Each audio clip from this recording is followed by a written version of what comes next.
Jaya Jaya Shri Caitanya Jaya Nityananda Jaya Dvaita Chandra Jaya Gaura Bhakta Vrinda. Jai Jai Shri Chaitanya Jai Nityananda Jai Advaita Chandra Jai Gaura Bhakti. Continuing our reading of Sri Caitanya Charitamrita, Madhya-lila, chapter 20, entitled The Lord Instructs Sanatana Goswami. Text number,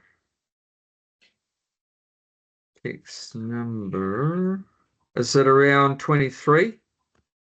22, 23. I have seen by computer, so I don't remember. But yeah, I think 20 years. Yeah, I think we are talking about that 8 gold coins after that. I think, yeah, something. Yeah, yeah. Yeah, I think it's around 23. So yeah, Yeah, just recapping. yeah, yeah. So like you say, that palm reader had detected that he had 8 gold coins. Mm, So that information was given to his boss, the landlord, and the landlord was planning to actually kill them in their sleep and take the money. mm, Um, so that was the plan.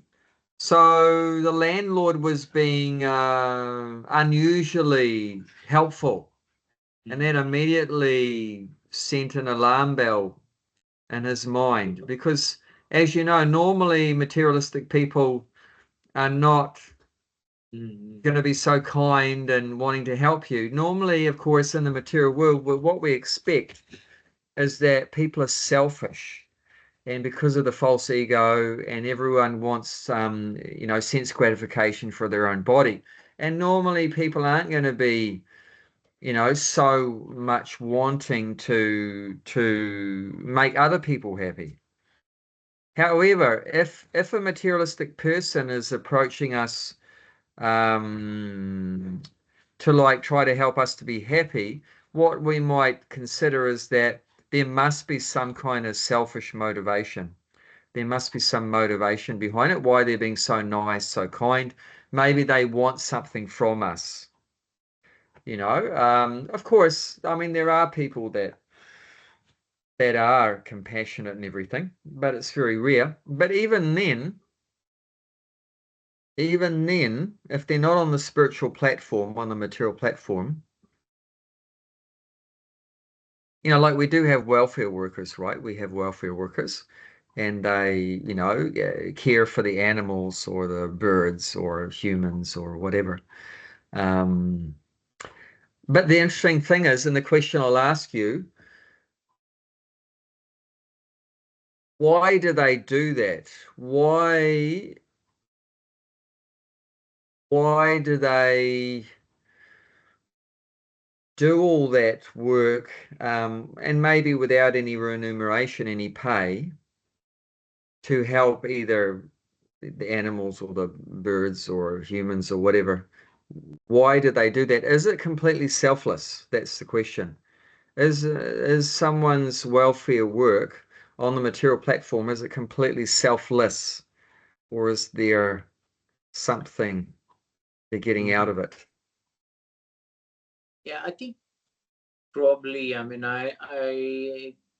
there's always something behind it, but I mean, it's kind of whether it's really selfish or not. So, for example, somebody goes through, or somebody is compassionate, too compassionate, or they have gone through some problems, or there's something, so they want Mm, to help or something. Or some people mm, want to help just because they want to do pious activity. So, still, there is some kind of a motive there, but the mm, motive can be auspicious on materialistic motive and then spiritual motive. mm, uh, Always there's, I mean, nobody does anything, I think, there's without reason. They might be good, mm, bad. So mm, behind that there mm. is something, but depends on whether the reason is auspicious or not. I mean, just Yeah. kind of. So if we go on the immediate gratification example, like, we put food in the mouth because it makes us feel good. The tongue is happy, the belly's happy. And then you can extend that if you feed your wife and your kids. You're not feeding yourself, you're feeding your wife and your kids. That makes you feel happy too, seeing that your wife and kids are eating.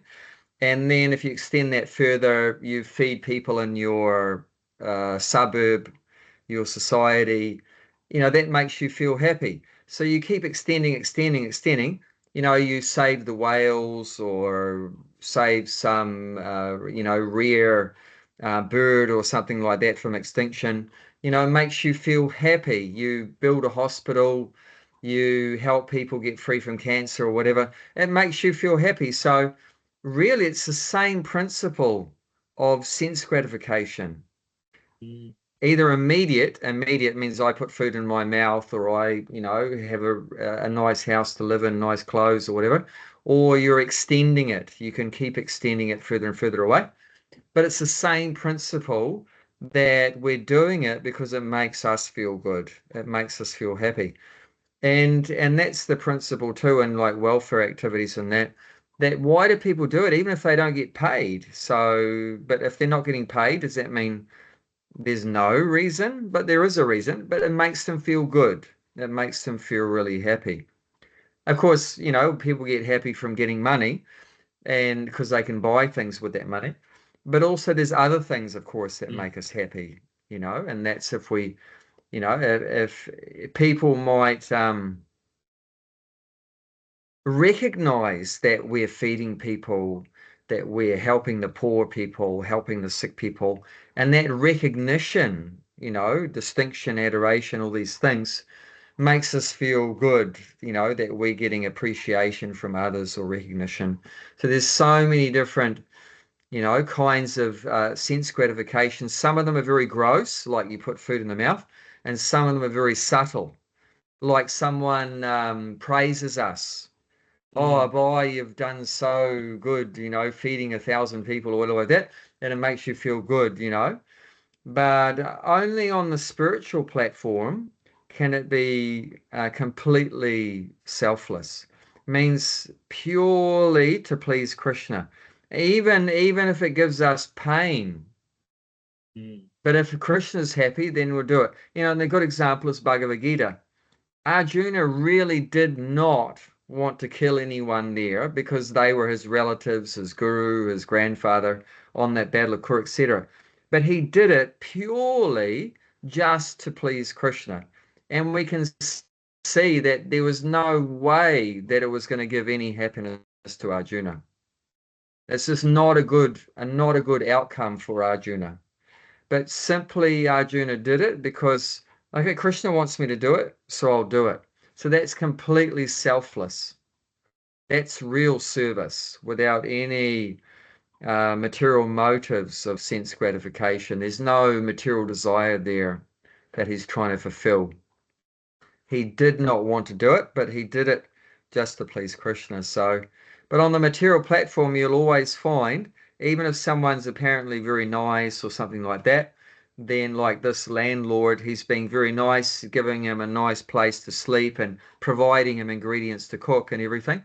But and Sanat Goswami's because he's been, involved with politicians and like that, he knows how it works, diplomacy. There's some tricky behavior and everything. There's always going to be something behind like that. So immediately alarm bells are going off. He's being extra, kind beyond just the call of duty because that wasn't his obligation to provide Sanatan with ingredients to cook and all this kind of stuff. He's just providing a place to stay, like a hotel, just Mm. providing like the hotel. But he's gone extra steps to make him, happy by providing food and stuff like that. So that's immediately, creating some suspicious, thoughts and Sanatan like that. Hmm.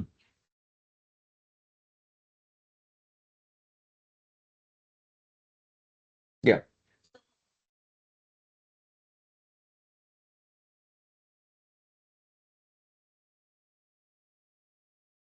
Okay. So Giant is asking, what if someone's doing the welfare activity or whatever as just as duty? Yeah, so that's definitely the beginning of auspiciousness, because yeah, then it's not you're not doing it to get anything out of it. You're just doing it because it should be done, because the guru or the scriptures are saying, do this, do that, and you're just following that as a matter of duty. So yeah, that's the beginning of pure service like that. That's the beginning, without any material desires being involved. So yeah, that's also very good. That's the beginning of the spiritual platform. And that's sattva guna, that you just work as a matter of duty because it should be done.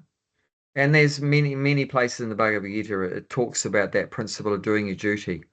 So that's the Mm. beginning of spiritual life, when according to our position that we have, if we're a grihasta or a brahmachari, like that, sannyasi or whatever, brahmana, sudra, everyone has different duties. And if you do follow those different duties, then you'll get purified.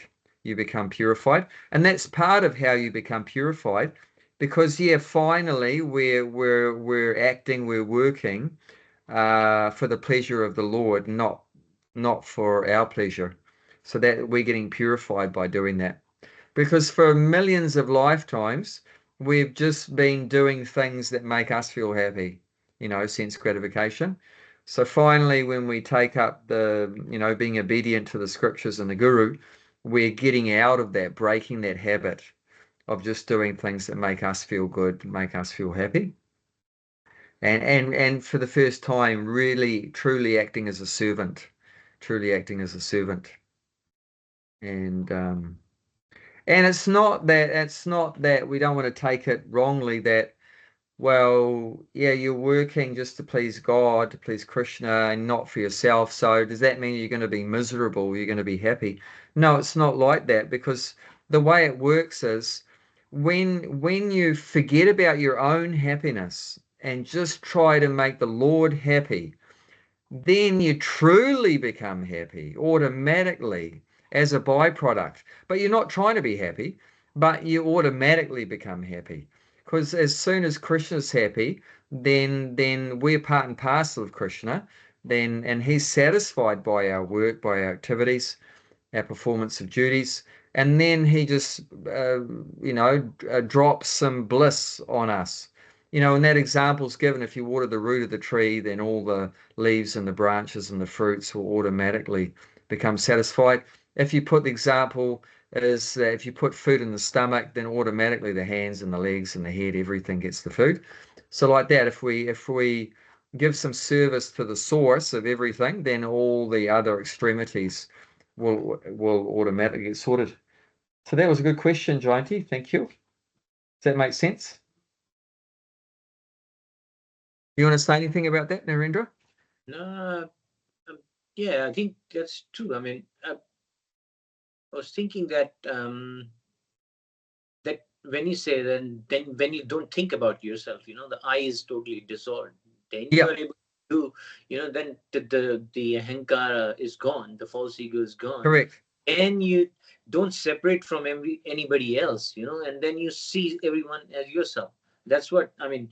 Yeah, so that stage, yeah, you will be able to do it without any motive, not even a bit of any, not even spiritual. I don't think they just do it because it's duty, as I said, just Yeah. because you have to take care of yourself. When you say you and others are not different, then you are taking care of yourself if you are taking care of other people, isn't it? Yes. Yeah. So the I need to dissolve, I think, to go to that stage. What do you think? I mean, I don't know. I mean, that's what I think Yeah, I anyway. mean, we don't say dissolve the I, because actually individuality is always there. But what we say is that you're not conscious of the I. You're conscious of Krishna. And that's love. Means like the mother is always thinking about her kids. Does that mean the mother doesn't exist anymore? No, she exists. But is she thinking about herself? No, she's thinking about her kids, and that's love. So when you love someone, then you forget yourself.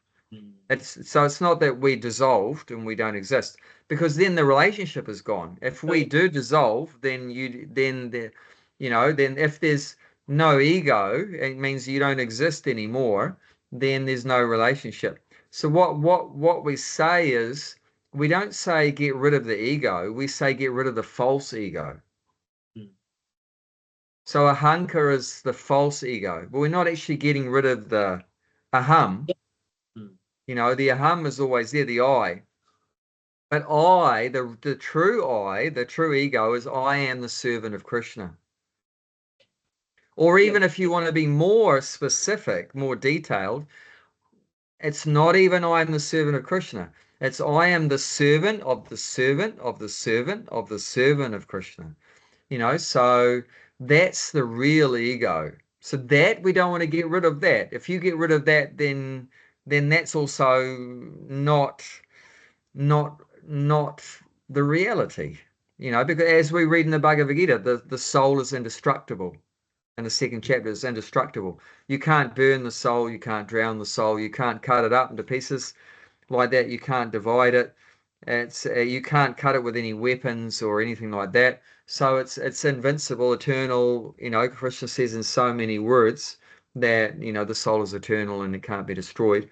So yeah, the ego is there, but what we want to get free from is that false identification the soul has with the body, Mm. and that's our swarupa, that's our original form, our swarup siddhi. That's our perfect eternal spiritual state, that in the spiritual world where Krishna's cow or Krishna's peacock or Krishna's cowherd boy friend or girlfriend or his mother or father and like that. So that's ego, but that's our pure ego, that's our real ego, that we're a loving servant of Krishna. But it's all these, I'm a Brahmana, Kshatriya, Vaishya, I'm a man, woman, Indian, Fijian, whatever, Kiwi. This one, we want to get rid of that to Mm. do with the body, like that. It is a shloka. I mean, I just remember that it's the last line is kes karta aham iti manyate. I mean, it's saying Mm. that three modes of material nature. I think the words are before that is That's we 327. Yeah, that's yeah, 327 of the Bhagavad yeah, Gita. we are doing it, but it's actually the three modes of material nature Yeah, which is making yes, us to correct, God. correct. So if we doing some kind of good stuff as you're talking about, helping Yeah. other with motivation, is that we are doing, or it's the mode in which we are? That's basically, so if you're doing good without any motivation, that Mm. means you're mode of goodness. And then mode of goodness basically makes you do things in a particular good way. Mm. So the last line says karta iti aham iti manyade, means Yes. we feel that we are doing it, but Yeah, yeah, actually, yeah. The modes are doing it. Yeah. yeah, Prakriti, Kriyamanani, Gunai, Kamani, Savasha, Ahankara, Vamudatma, Kartaram, Iti Manyate. aham Yeah, manyade, ahankara vimudhatma, foolish right? soul, bewildered by the ahankara, thinks that he's doing it. Kartaham, thinks I am doing, thinks I am doing. So actually all the soul is doing is desiring. All we do is desire, and everything else is carried out by the super soul, by the modes of material nature, according to that. So what we want to work with is the desire. And like I said, is the desire to please my own senses, Mm. or is the desire to please Krishna's senses? Yeah, I So mean, you're right. I mean, we're never at a point where we're actually controlling the arm, we're actually controlling the leg, we're controlling the mouth. All these things are controlled by demigods, ultimately by Krishna, everything like that. But the difference is, okay, now I'm going to use my arm to give something to Krishna, mm. or I'm going to use the arm to, just gratify myself, like that. I'm going to use the legs to walk to the temple, or I'm going to use my legs to walk to the casino or the pub, like that. So the legs in any direction you go are being operated by the modes of material nature. But the difference is that I have a desire to go to the temple, then I get a credit for that. And I desire to go to the pub or the casino, then that's a sinful activity, and that's going to entangle me in more karma and everything like that. And in the Bhagavad Gita, it says, like in the 5th chapter, there's verses 4th and 5th chapter, that for someone that acts as a matter of duty for the pleasure of Krishna, it's like they're not doing anything. It's akarma. There's no Mm. reaction. It's non-reactive work because sure, the activities are carried out by the modes, but their desires to please Krishna. So because their desires to please Krishna, they're not getting a reaction for that. Whereas if you want to do something just for yourself, then that you're not working under Krishna's direction in that case, then you get the reaction for that. But the concept of doing something for somebody Yeah. comes from I, right? When I say I'm doing this for that person, but when you think that you're part and parcel, everyone is part and parcel, then I is not there. Because when you don't have that I is the one which separates us from, I separate from Prabhuji or Mataji, or you separate from me. That I think, I mean, yeah, in terms of false ego, as you said, if you think I'm separate, but at the end of it, you are part and parcel. So when you think that I and you are no different, then you are like, what am I doing to myself is I'm doing to yourself, you. I mean, it's like something like that. So No, I mean, this, yeah, I mean, and I would say that we are different in one sense because we're all individual. Like I don't know what you're thinking, you don't know what I'm thinking. You don't know my pain, I don't know your pain. So, but what I would say that is we are different in that we're individual, but we're connected. We're connected to the same root source. Krishna's our father of everyone. It's like the parents might have 10 children, and those 10 children, they're different personalities. But as long as they're working cooperatively to please the mother and father, then there's complete harmony. What's not good is if they don't have that unity of trying to please the mother and father, they're just trying to please themselves, then it's going to be chaos. So there's no harm in us being an individual as long as we work together cooperatively to please the Supreme, to please Krishna. The problem comes when those individuals forget their common source, that link with the source, and we think we're completely different in that way, and then that causes problems. So individuality is only become a problem because we don't have a unifying principle. In materialistic consciousness, there's nothing to unite us. But in Krishna consciousness or in its spiritual awareness, there we have that unifying principle. And then the differences actually become something very good, not something very bad. Because you know like I'm good at gardening and Gianty's not good at gardening, and she's good at IT and computers and all that kind of stuff. I'm not good at the finances. I'm not good at that. So those differences, but if we can bind both together, we can actually do more service for Krishna. You know what I'm saying? mm, yeah, I was So if thinking. we if we all those individuals work together to please Krishna, then it's very nice. One story Prabhupada gave was that the children are massaging the father's body. So one was massaging the leg, one and the arms, one massaging the head and everything. And then there was some jealousy and envy there between the brothers. And then they started beating the father's body. But actually, they're hurting the father. So what's that? They're thinking, they are doing better service massaging the leg than the other one massaging the arm, but then they're beating on the father's body. So that's when it doesn't work. Yeah. When you like that. But if you're all working together, like I massage the arm, you do the head, I do the leg and everything, everyone, you forget yourself. It's not about me, it's about the father. We have to take care of the father. Then it works well. But if your first consideration is yourself and not the Mm. father, then that individuality becomes problematic. But it doesn't have to be problematic. Yeah, I think, yeah, you said right, forget yourself.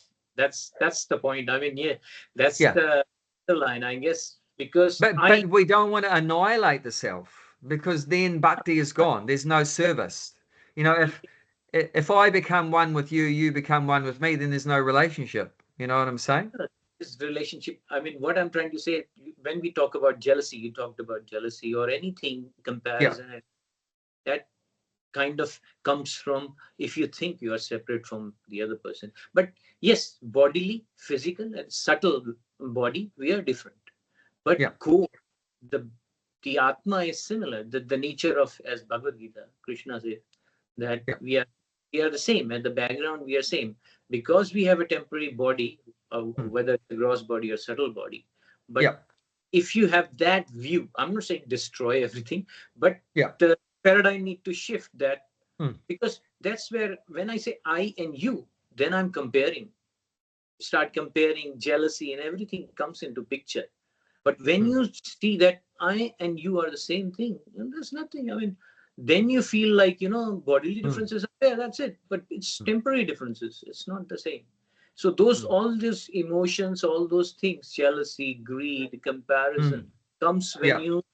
you see yourself separate from other people. If I, Yeah. okay, No, that's physically, true. that's Yeah. the, I mean, Yeah. what I think, I mean, No, I understand what you're saying. No, that's true. Yeah. But see, the Mayavadis, the impersonalists, they take it a step further. They actually want to merge their individuality into God, into Krishna, and then their idea is then that they don't exist anymore. So that far we don't take it, obviously, because then there's no relationship, and that's very detrimental. But yeah, so it's definitely as we get more absorbed and advance in our love for Krishna, then we just naturally forget about ourselves. And that's just the nature of love. And like I said, you can see it in the mother's dealings with the kids and Mhm. everything like that. Yes. And then that's love. So that's what we want to have, that kind of merging. That's a merging of the heart of the consciousness. That's a merging of the heart. So two individuals are there, but their hearts are merged. And that's love. Like the lover thinks of the beloved and the beloved thinks about the lover, like that. Like,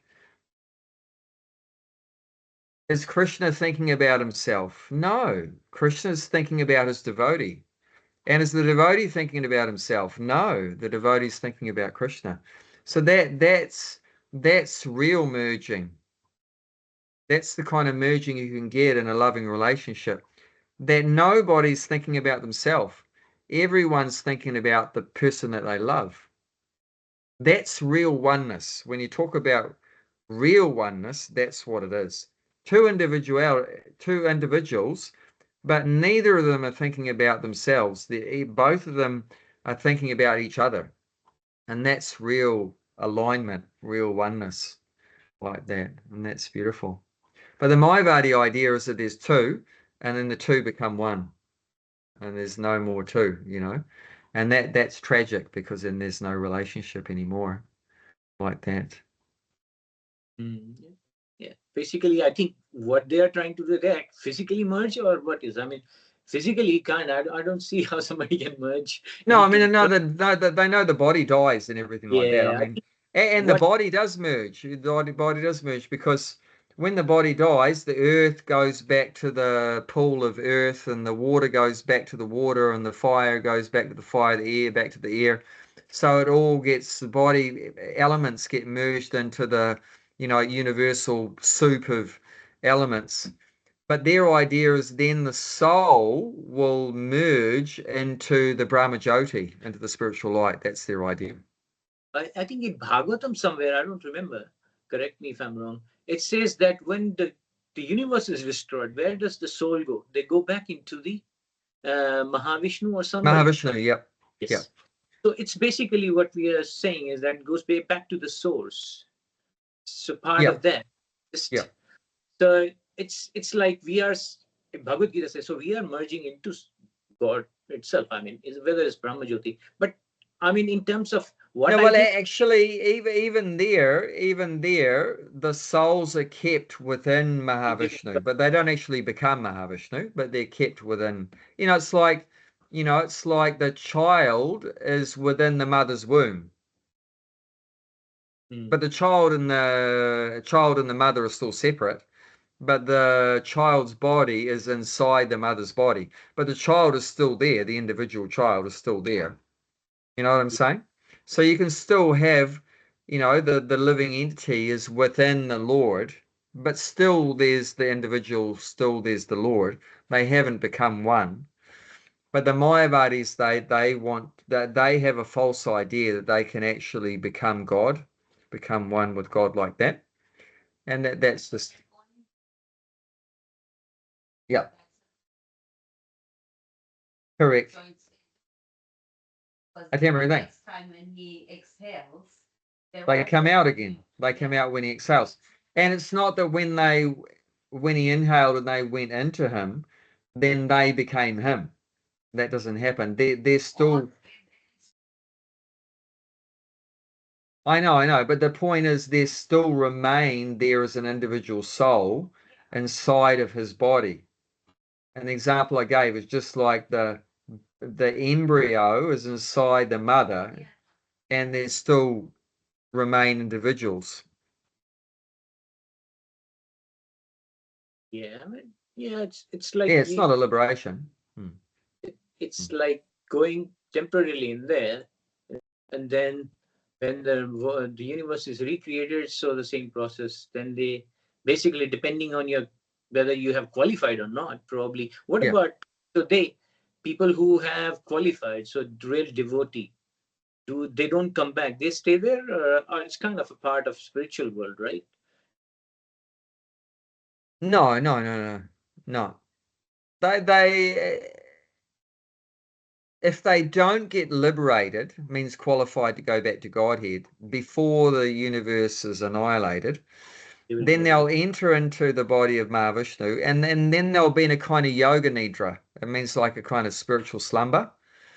So there's no activity there. There's no activities. They're still existing. They're not, dissolved or merged or anything, but they're inactive. There's no. It's like a long sleep.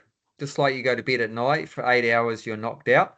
So it's like that. There'll be a period there where you're completely unconscious and there's no activities, and then when Mahavishnu breathes out, then all those souls will go back out again. But if you've gone into that, if the souls have gone into the body of Mahavishnu, there's no liberation in that period happening. They're still conditioned souls. They're conditioned souls. They had opportunity to get liberated during that previous universe. They didn't do it. So now they're unconscious, and then they're 100% guaranteed they're going to be going back into the universe next time one starts up. If you want to get liberated, you've got to do it before the universe ends. Mm. And what about And real liberation means you're engaged in bhakti and loving service. Just being asleep in Mahavishnu is not liberated. Sure, there's no suffering. There's no suffering like in the material world, because you don't have a physical body there. But at the same time, there's nothing positive either. You just completely, it's like, when you go in an operation, they put the chloroform on your face and you're knocked out. so completely unconscious. What would anyone say that's a high quality life? Being, completely unconscious on the operation table? No, it's there's no consciousness there. It's just completely a waste of time, You know what I'm saying? So real life means we're conscious and we're having loving relationships and doing some service for Krishna and the other souls like that. That's liberated life. What about, I was remembering the Virat Rupa, when Krishna Yep, shows Arjuna, yep, yep, then he sees everything in him. yep. What's that about? I mean, it's not, he shows his Virat Rupa and he sees all the traces and all the, what does that mean? We are part. I mean, he says, Amsha, you are my part, Amsha. I'm Yeah. not physical and gross and subtle body, but otherwise you're part of body. Maybe we don't have the qualities, but we are part of him. It appears to us that we are separate. Physically, we are separate. We can see that temporarily we are separated. But it's like, yeah. So, I mean, Virat Rupa is is that Krishna gave Arjuna the vision to basically see the whole universe from where he was standing in one spot. So when he's saying seeing all the faces and everything like that, so he's seeing all the 33 million demigods. He's seeing all the different demigods, and he's seeing the Rakshasas and Asuras and the Gandharvas, Apsaras, and they have, some of them have swords and different weapons and different things, and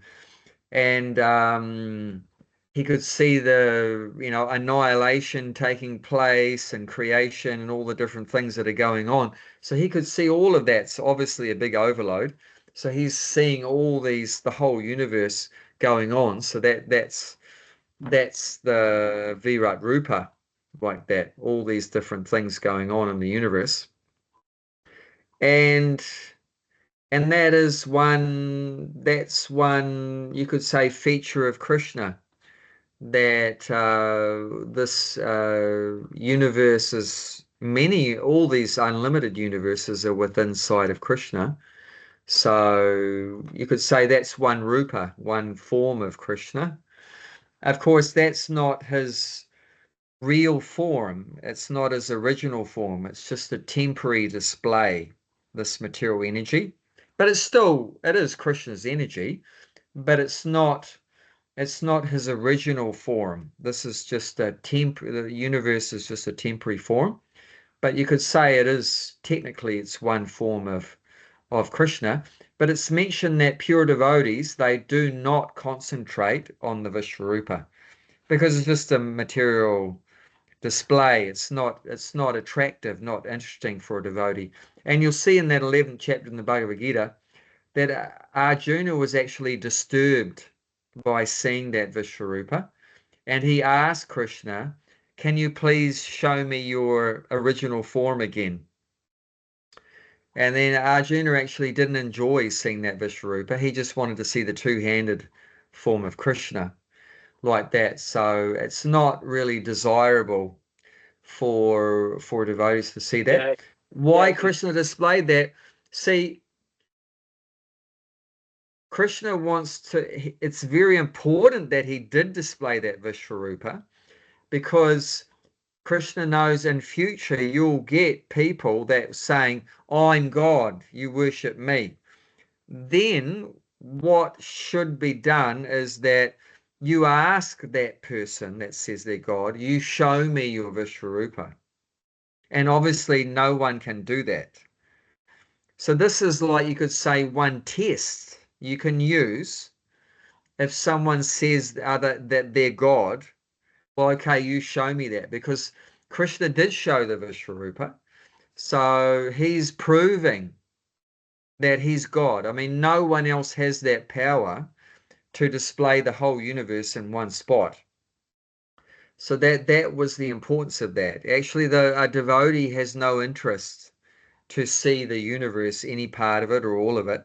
Their only attraction is for Krishna. But it was actually Arjuna was asking that for the benefit others. Krishna was inspiring him, because that's a very good way that you can, defeat these people that say that they're Bhagavan, that they're God, because they're not going to be able to do it like that. Yeah, I mean, that can be, yeah. I mean, that's what I was saying. I mean, it's physical, but Krishna wanted to convey something, as you said. He wanted to show that, I'm not ordinary. Or, Yeah. that's one of the reasons, yeah. But there can be other reasons as well. I mean, you can interpret. I mean, I don't know whether that's in Bhagavad Gita or not, but you might have I don't remember. But is it possible that he's also showing that, look, everything is in me, and Yeah, sure. Yep. kind of Yep. thing. I mean, Yep. but yes, And that's a fact. That's a fact. Yeah. Yeah. Yeah. Yeah. Yeah, I think so. So I mean, yeah, that's yeah. I think, yeah, that's where we need to probably, as you said, forget for yourself and follow Krishna, and that's what bhakti is. That's what bhakti is. I mean, Yeah, and then the I gets forgotten about automatically, because the more you develop the love, then you just forget yourself more and more. yeah, but I think And you're still existing exactly the same way, but you're just not thinking about yourself. Because in the beginning, that's all we think about is ourself and the false ego. But in the pure ego, you never think about yourself. see, the mind thinks is that now I'm thinking from mind. It's like I want to get that, selflessness, or I shouldn't be doing anything. I'm doing anything that I shouldn't be coming for wrong reasons. So that kind of thing. If I'm doing that, I find it very difficult. Every now and then, if I try to do that, it comes back, and I don't even, just the Maya. Just we are not still. I'm not very clean Yeah, in the well, I heart. mean, like I said, it's millions of lifetimes we've been doing that. It's not going to disappear in 2 minutes, usually. It's millions and all different species. We've just been so absorbed.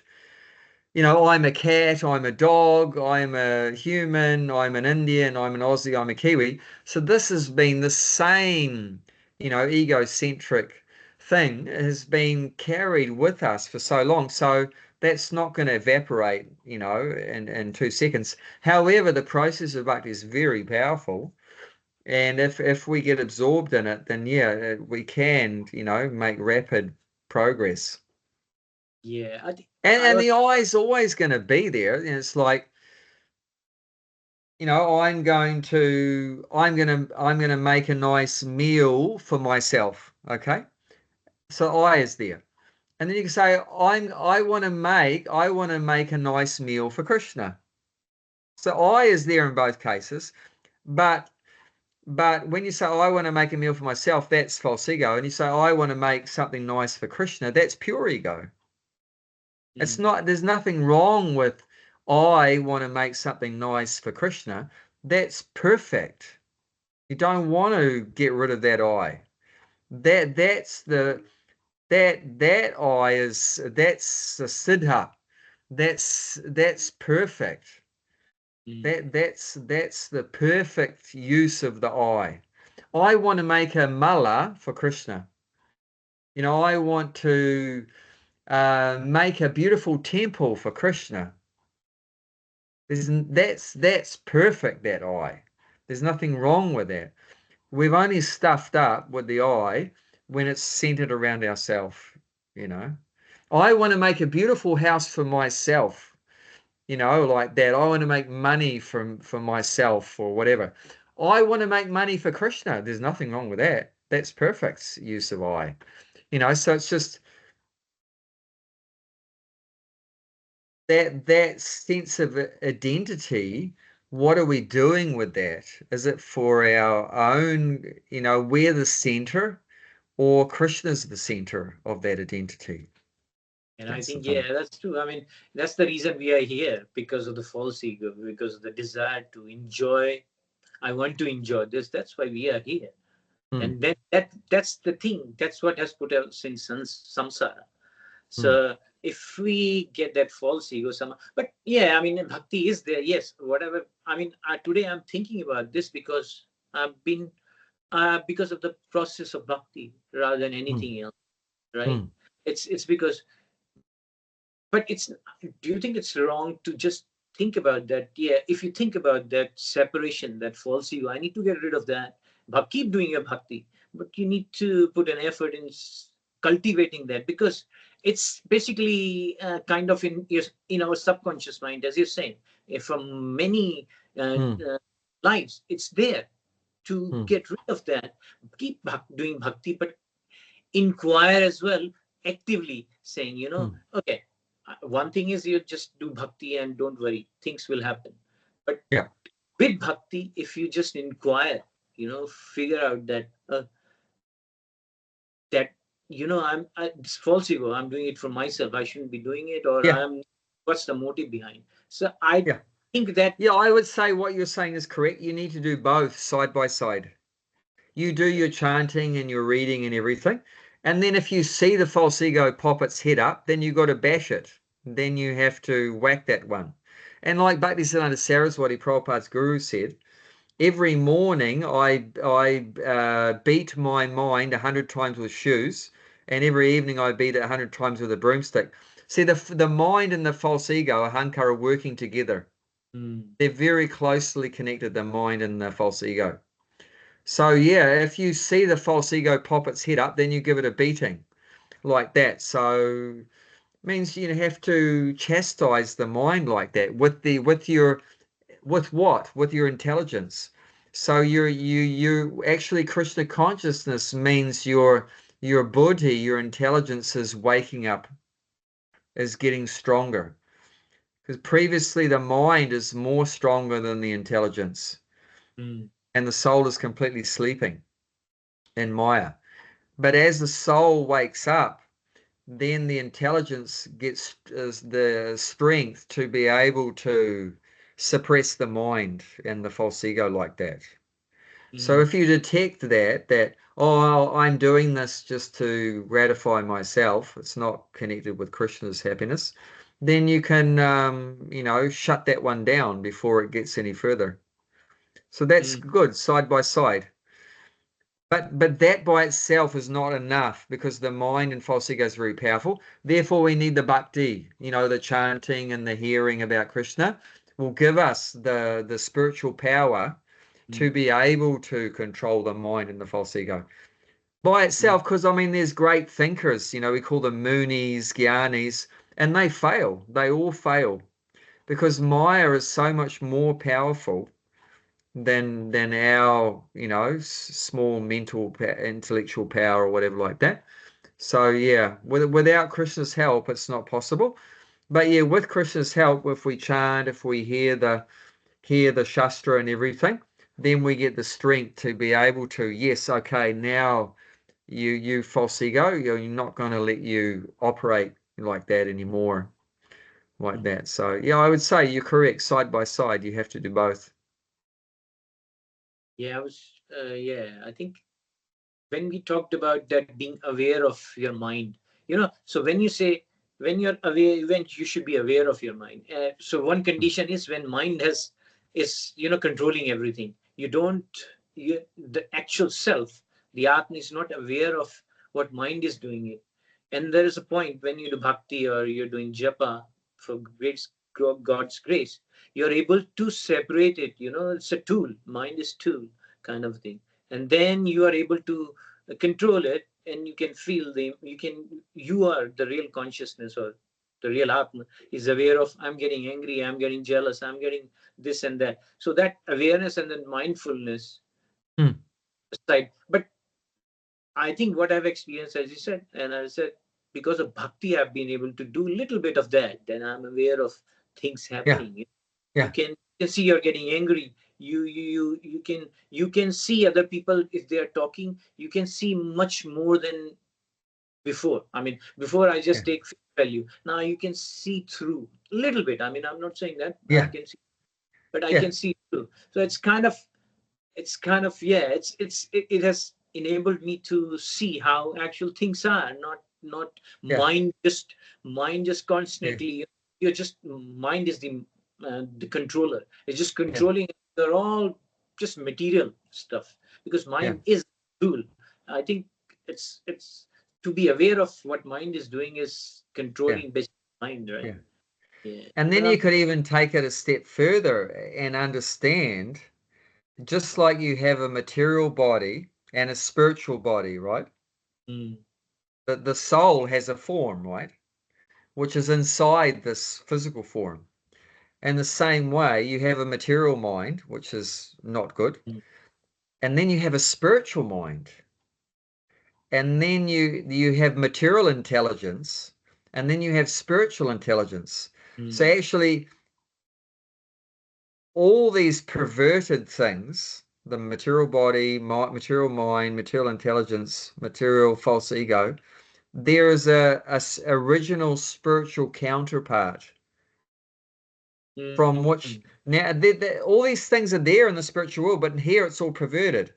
So it's even not that we want to get rid of the mind, not even that you want to get rid of the intelligence or the ego, but you just want to get back to the original pure form of it. mm, So there is a pure spiritual mind. And what does that pure spiritual mind do? It's always thinking about Krishna. But what is the purpose of a mind? To think of something, right? You thinking, feeling, and willing, right? mm, So the material mind, what's that? Thinking, feeling, and willing for sense gratification. What's the spiritual mind? Thinking, feeling, and willing for Krishna's sense gratification. Thinking, feeling, and willing to please Krishna. You're thinking about pleasing Krishna. You're feeling all the feelings of pleasing Krishna and willing to please Krishna. That's the spiritual mind, and that you don't want to get rid of that. You only want to get rid of the perverted materialistic mind, which is doing all the same things for our own selfish gratification. I agree. Yeah, yeah. That's the purpose. I guess we need to shift. Yeah, that's where it is. I guess. Mm, that's the main purpose. And like it says in the sixth chapter, beginning of the sixth chapter of Bhagavad Gita, if you control your mind, it's your best friend. Mm, If you don't control it, it's your worst enemy. mm, So Krishna says that your mind can be your best friend or your worst enemy. If it's controlled, it's your friend. If it's you're not controlled, it's your enemy. So it's not that the mind is even good or bad, it's just how it's used. Same with everything. Money. Is money good or bad? No, just how you use it. So that's all we're in Krishna consciousness, we're learning that everything has a relationship with Krishna, but you've just got to use it for Krishna, and then that's perfect. And if it's not used for Krishna, then it's Maya. mm, Because ultimately, what is Maya? Maya means forgetfulness of Krishna. But if you're not forgetting Krishna, if you're remembering Krishna, there's no Maya. Then if you're using the house for Krishna, the money for Krishna, the body for Krishna, everything, there's no Maya. There's nothing false in that. That's perfect. That's spiritual. mm, If your ego is being used, your identity is being your individuality is being used for Krishna, that's perfect. Don't have to get rid of that. Another question comes in. I was thinking when we say good and bad, it's a mind thing, or is this It's a mind thing. it's a mind thing, right? Yeah. Everything is good. It's Everything is good. Yeah. Yeah. making it good And and if you're bad. not Krishna conscious, Prabhupada said everything is bad. If you're not Krishna conscious, then he said, yeah, this good and bad is just on the mental platform, and actually, it's everything is just bad. But if you're on the spiritual platform, there's Everything. also no good and bad. Everything's good. It's the mind which is creating these dualities, basically.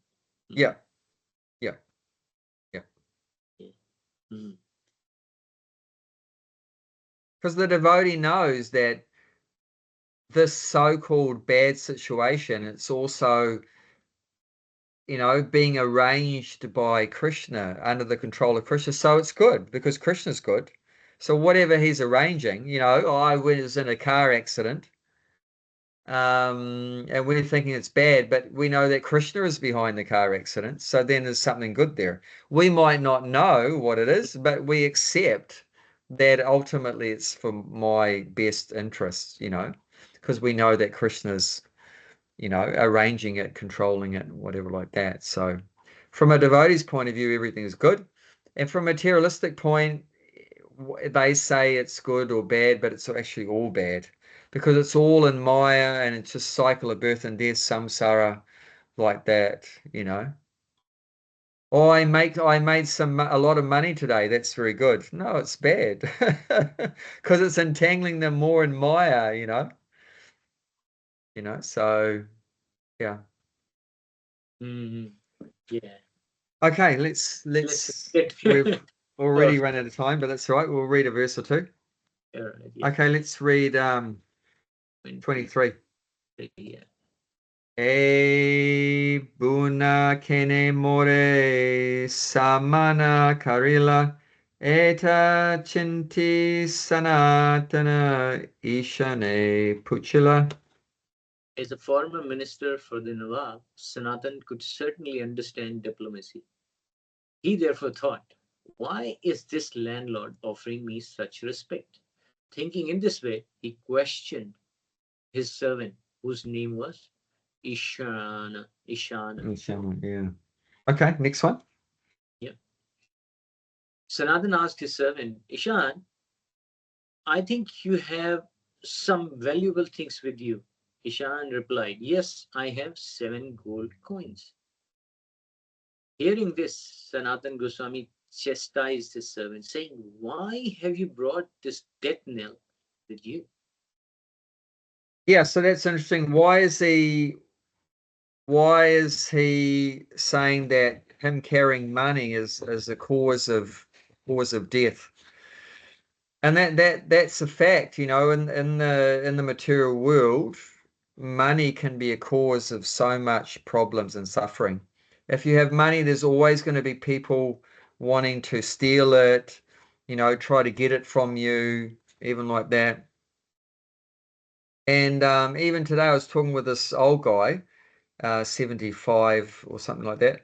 And he said, yeah, he married a much younger woman. He married a much younger woman. And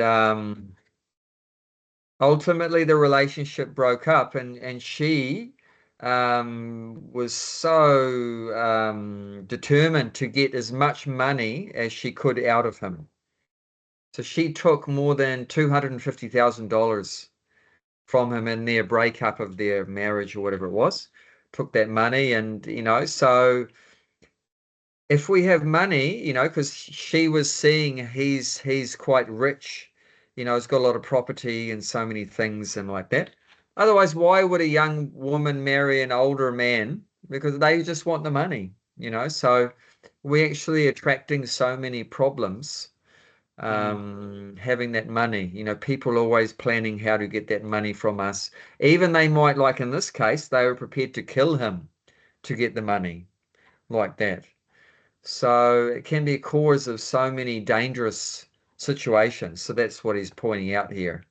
By you carrying the money, you've got a death wish sort of thing like that. So and that's unfortunate that in the material world, people, like we're saying, greed. There's so much greed, and right from the very top of society, like one time, Prabhupada mentions about one reporter asked the richest man in the world, going back a long time ago. His name was John Paul Getty. Prabhupada mentions that this reporter asked him, "When you're all alone, what do you think about?"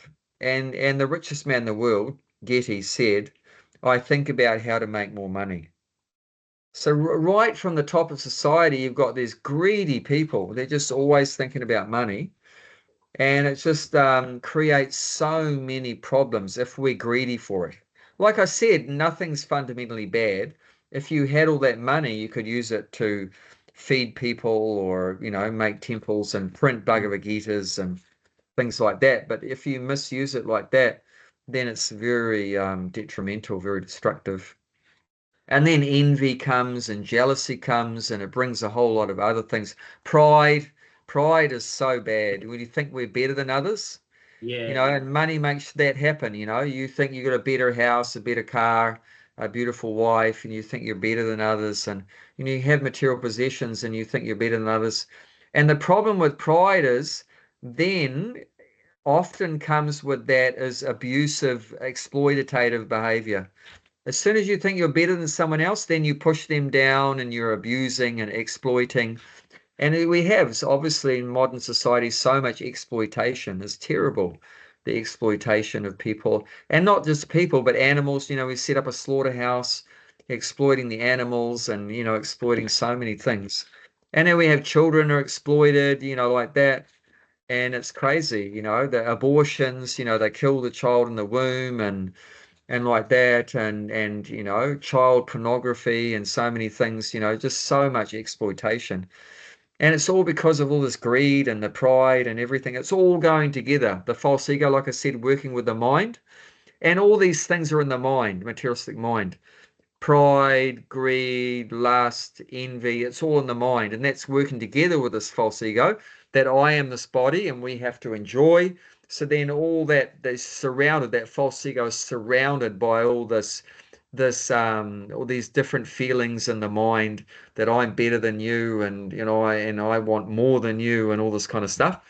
And it just creates so much misery like that. Very unfortunate. So Sanatan knows that, you try to kill us, by that, because he knows. And Yeah. then that can be one benefit of actually, and that's exactly why a Brahmana purposefully keeps himself poor. Because they know that money can be a big trap, entangle us in so many things. It's not that the Brahmin is dumb and they can't figure out how to make a living. They just don't want to take the risk of getting entangled with all these complexities that come about from having too much money. So they'll only have just enough to survive. It's said that if you give a Brahmana $1 million today, he'll be poor again tomorrow because he'll give it whatever he doesn't need away in charity. He'll give it all away because a Brahmana can accept charity and then also give charity. So yeah, whatever they get, they'll take what they need and the rest they'll just distribute it again. And then the reason why they do that, they don't keep anything more, is because they know it can entangle them in so many things, like that. Mm. Yeah. Mm. But of course, if someone's a Chatri or a Vaishya or whatever, then they won't be following that principle. But the point is, it's very intelligent to not accumulate too much money. And like Sanatan is on that, he has that realization.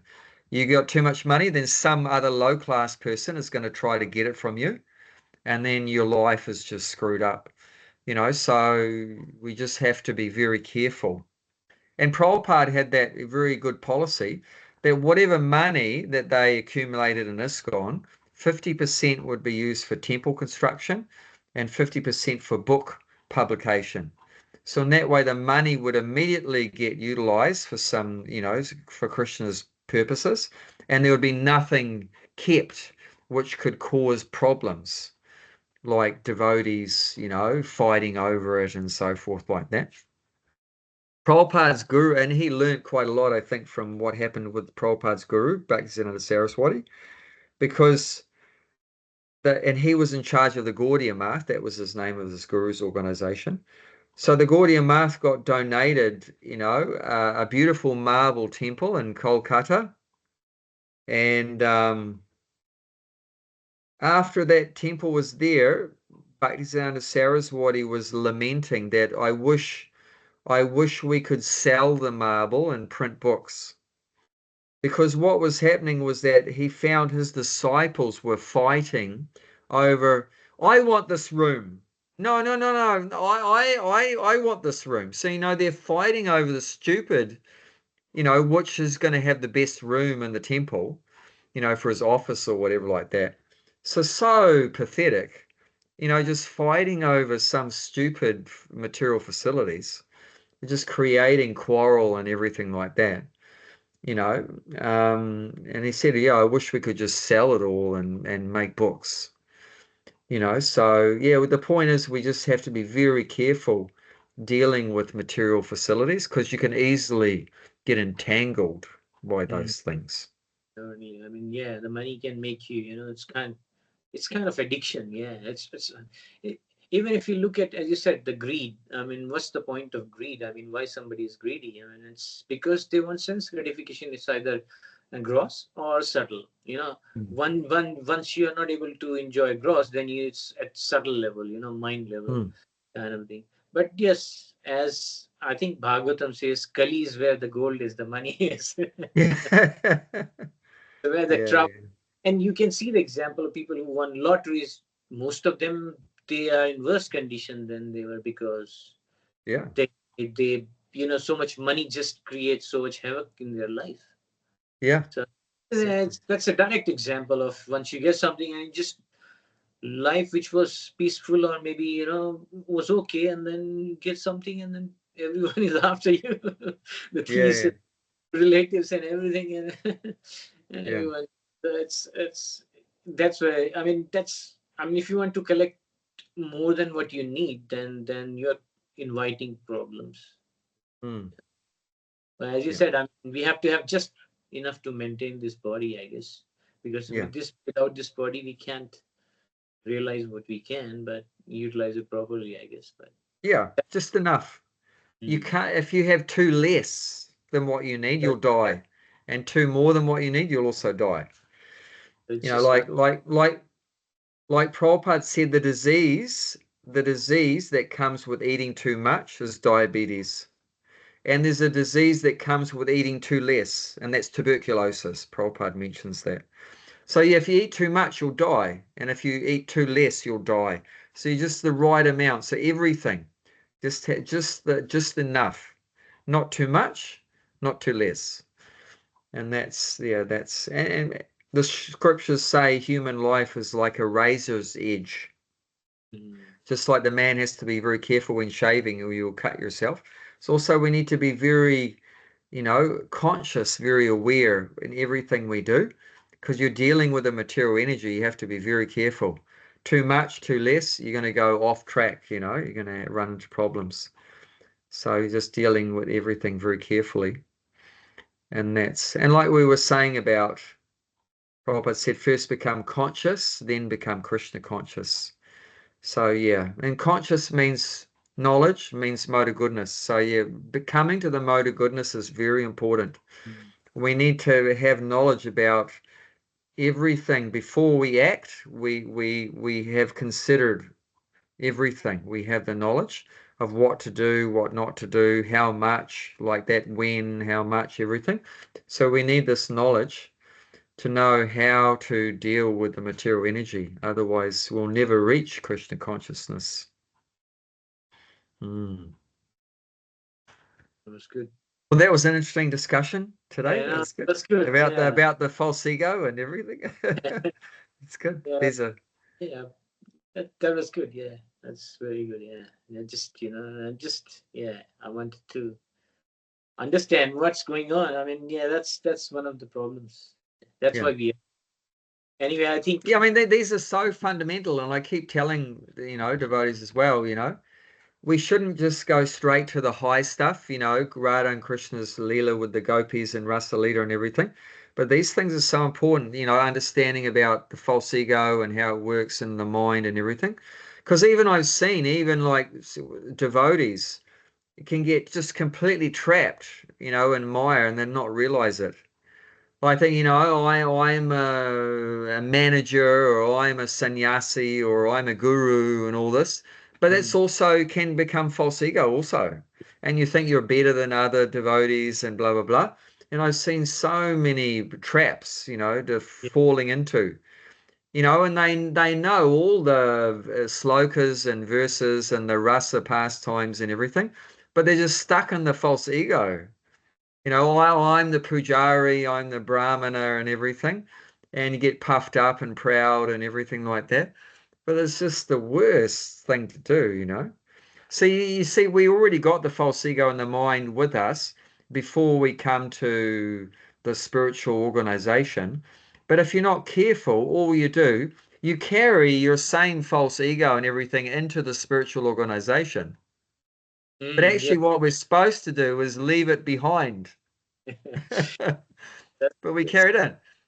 So before, my false ego was I'm a Kiwi, and now I carry it, and now I'm a Brahmana, now I'm an advanced devotee, now I'm a manager of the organization, and I'm a big devotee and everything like that. So I've just carried the same false ego, but just changed the labels. Yeah, that's right. That's But we what have we. to, these are the things we really need to drum into our silly brain, you know. We need to be so careful. And like we read that, right, in the previous chapter that Lord Caitanya told Rupa Goswami, you have to pull out the weeds. These are like, you know, destroy the bhakti creeper. You have to, and it was talking about all these things, wanting prestige and distinction and profit and everything. These are like weeds, you know, to the bhakti creeper, and you have to remove them, otherwise it's not going to work. And I think you Right. raised a good important thing is that unless you know how things work, what's the actual situation, not what mind concocting. To understand this, you need to go beyond that, beyond mind. So, I mean, that's, and knowledge. From knowledge, you can, remove, you can separate yourself from mind or use it as a tool rather than mind overtaking. So, that knowledge, to understand those things, you need to have, you need to first come to that goodness, mode of goodness, as you said. You need to have that understanding. And that's what bhakti does, I think. I mean, if you are serious, and then firstly, get you into the mode of goodness, and then you understand things as they are and not something concocted by mind, but Mm, triggered by the desires of material desires rather than, so yeah, that part is very important, I think. And mm, then you start finding the process. How can I use that in practical life? What am I mm, doing? I even aware of the decision I'm making is material decision, or I'm controlled by mind. Is a mind decision or mind decision kind of mm, thing. So yeah, mm. that's yeah, that comes with, I mean, that's bhakti's, I mean, starting. And then, as you said, people still doing japa and everything, but if they are stuck at same point and then change the labels, then nothing changes. The pride is still there. Yeah, Um, yeah, yeah. but This practically, is we should be able to implement that. Anyway, I think I've taken too much of your no, time. that's right. It's good. I'm enjoying It it. was, I'm enjoying it. yeah, it's always My good. yeah, yeah. It's always good. The You, the the real ego is happy. that's true. Uh, Yeah. yeah, I mean, to This is understand, I mean, it's good to, yeah, it's at least get there, but yeah, we shouldn't be too over, do something. I still controlled by mind and ego, a lot of it. I still, drawn by the mind and take, but yeah, but understanding is there now that I need to do something about it. Do keep mm, doing a bhakti and then yeah. cultivate the other stuff as well. I think, yeah, Yes, yes. that's the way to Side by go. side. Yes. Utilize and test yourself in the real world, I guess. Go to the people around you, Yeah, man, Yes, just, yes. yeah. Yeah. Like, anyway, I mean, trying, that's it. But Krishna's watching. He's pleased Yeah, that yeah, by our little endeavors. yeah. If I can follow what he's saying, yeah, that'll be Yeah. good. Yes. Okay, well, you have a great week. But You yeah. take care. Thank you very Okay, Hare much. Krishna. You're And welcome. good weekend. Yeah, thank you. Thank you too.